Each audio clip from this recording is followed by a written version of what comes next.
Hello, and welcome to Play This, a Talk This podcast production. This month, in our investigation of gameplay as storytelling, we'll be breaking the formula a bit to be talking about a pervasive mechanic in games rather than a particular game. Specifically, we're going to be talking about choice-based mechanics. Now, the term choice-based mechanics is broad and could encompass anything from the dialogue systems of Telltale to the open-world structure of Breath of the Wild. Both provide the gamer with ways to shape their own story. For this video, we're going to be leaning more towards the former, that is to say, where the game explicitly lays out the choices to the player, rather than merely providing freedom in the overall game structure. In my definition, this includes dialogue choices, morality systems, and explicit decision-making. Essentially, it's when the game purposefully asks the player to decide between different options. There seems to be a pervading perception that if choices don't matter when it comes to the ending of a game, then choices don't matter, period. I would argue that in many games, the point is that your choices don't provide much change to the overall story arc. But let's start with that branching narrative ideal and see the problem these different paths can cause when it comes to storytelling. Coming up with multiple endings is hard. Coming up with one ending is hard. Not only is it hard to make them all make sense, it's even harder to make them all satisfying conclusions to a story that the writer wants to tell. And that's before keeping in mind that each ending ideally would have something to say about the topics and themes of the story, or about the traits and beliefs of the characters. All the options in every choice needs to be something that the character would reasonably do based on player understanding of that character. And then those choices within this story need to resonate on that character, their relationships, and ultimately the overall plot arc. The longer the story is, the more it should logically diverge from each other. The more it diverges, the less opportunity you have for your story to mean something consistent. It becomes harder to center around a single theme. With the focus on events and how they fit together and split apart, it becomes harder for these events to have significance, which, particularly in games that use these systems, they need to have. Let's look at Detroit Become Human, which, if you listen to David Cage, has no political message or meaning. No more slaves.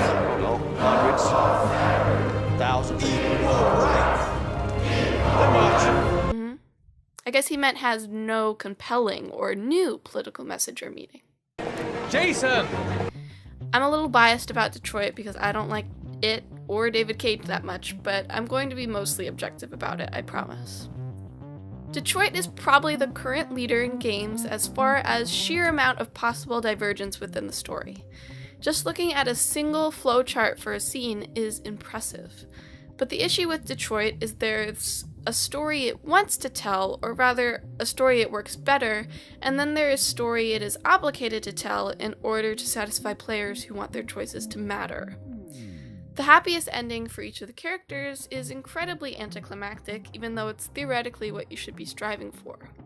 Or, if you disagree with me on that, or blame Cage's limited understanding of how revolutions work, you can at least agree that letting Alice die during Stormy Night in Kara's story is the stupidest thing ever. Ever. I mean, why? Why would you do it? Some of these paths only exist for the sake of being able to say, look, your choice did something. Detroit is an interesting example because for all the issues I have with it, I think that Connor's path is actually a great example of choices used in storytelling as long as it is viewed in isolation. When you know Marcus and Kara's stories, the stay a robot option that splits Connor's paths off seems entirely off-putting because you know from the get-go that it's the evil route option. You know Kara and Marcus feel emotion because you've played those emotions, and you know that the story is telling you that they deserve rights. But if you're not privy to the inner workings of these characters, that narrative choice might actually have some moral weight to it. There'd be concern over who was truly in the right or in the wrong, rather than the player knowing, oh, this is the dark Connor option from the get-go. What I do like about this particular decision as it exists, however, is that this climactic turning point is built by a lot of choices that actually have little to no impact on the main story. We'll come back to Connor at the end and talk about why I actually found his character drama to be compelling compared to Marcus and his singing. Hold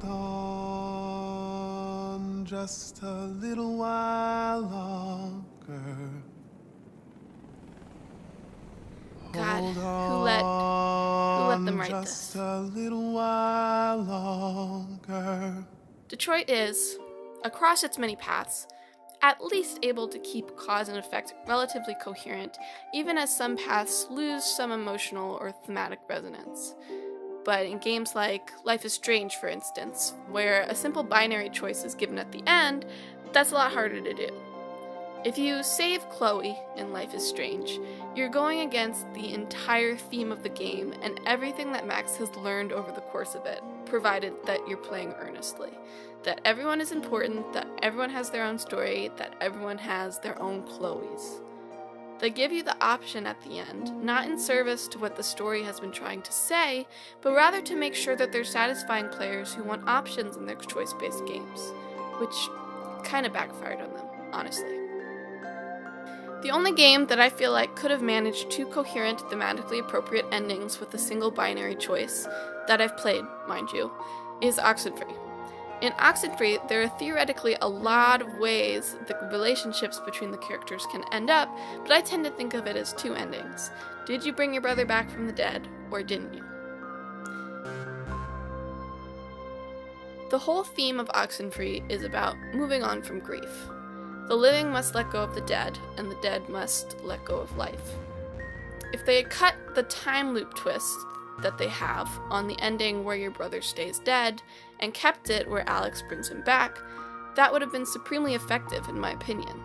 Because by not bringing her brother back, Alex has done herself what she told the ghosts to do. She accepted his death, as the ghosts needed to accept their own. But if she brings her brother back, she's a hypocrite, literally stuck in that part of her life, looping forever like the ghosts, both unable to let go. So different endings are hard, but not impossible. But I want to move on to the main, more controversial opinion that I have. I don't think that games with choice-based mechanics need to have drastically different endings to use the mechanic to enhance its storytelling. The Walking Dead Season 1, which I think brought this genre into public consciousness, remains my favorite choice-based narrative. Your choices don't matter when it comes to the flow of the narrative itself, but they matter from within the confines of the story. The things Lee does informs Clementine's values since he serves as her father figure. The example you set is one you're leading her to follow.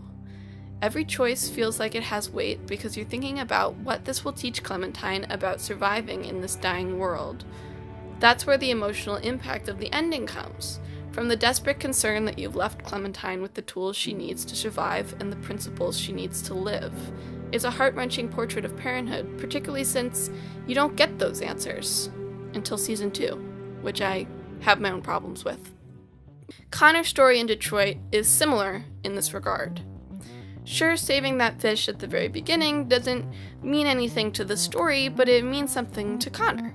Dying over and over again doesn't mean much to the story, since a new model always comes back. My name is Connor. But it means something to the people around Connor. Even if these choices only build to this binary choice that diverges Connor's path, it feels like they're significant since they tell you something about Connor.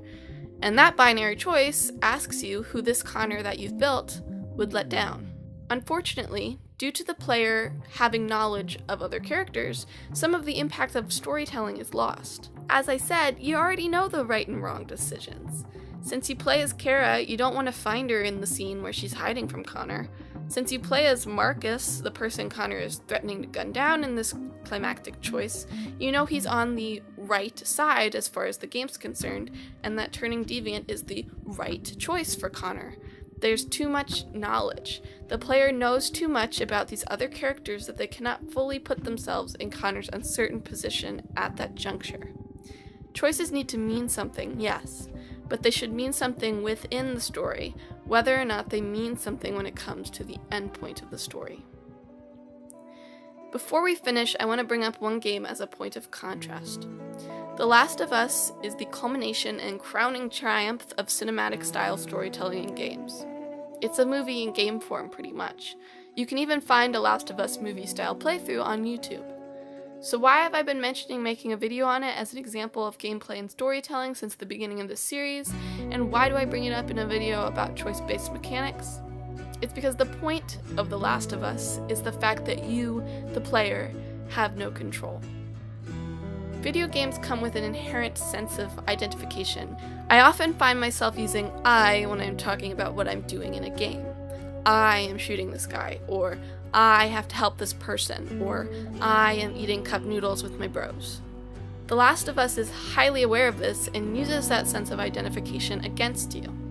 It puts you in situations where you would expect a measure of control and gives you none, because The Last of Us is not your story, it's Joel's. You just happen to be along for the ride, and it's that growing sense of unidentification with him, and a growing sense of identification with Ellie thanks to perspective shifts, that makes its ending land so hard. It spits in the face of choice-based mechanics, and it works so much better because of it. Here's what I'm trying to say. Limits are important in storytelling. If you're not sacrificing traditional story entirely for the sake of sandbox, or clearly delineating the two, then you need to offer limits in your game. What makes control impactful in video games is when control is taken away from you. What makes important choices matter is when there's been a bunch of choices that don't. Thanks for listening. I really enjoyed doing this one. I like these bigger mechanic videos. Like, I have a couple planned now.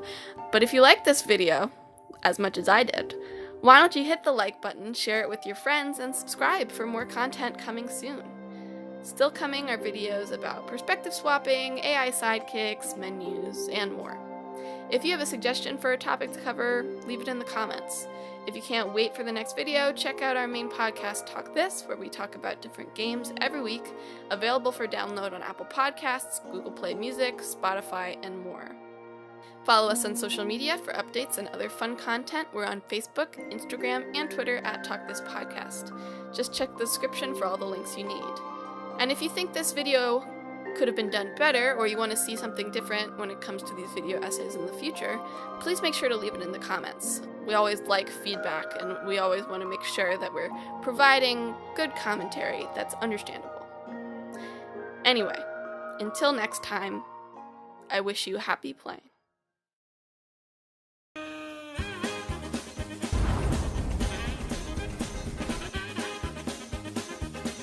Any last words?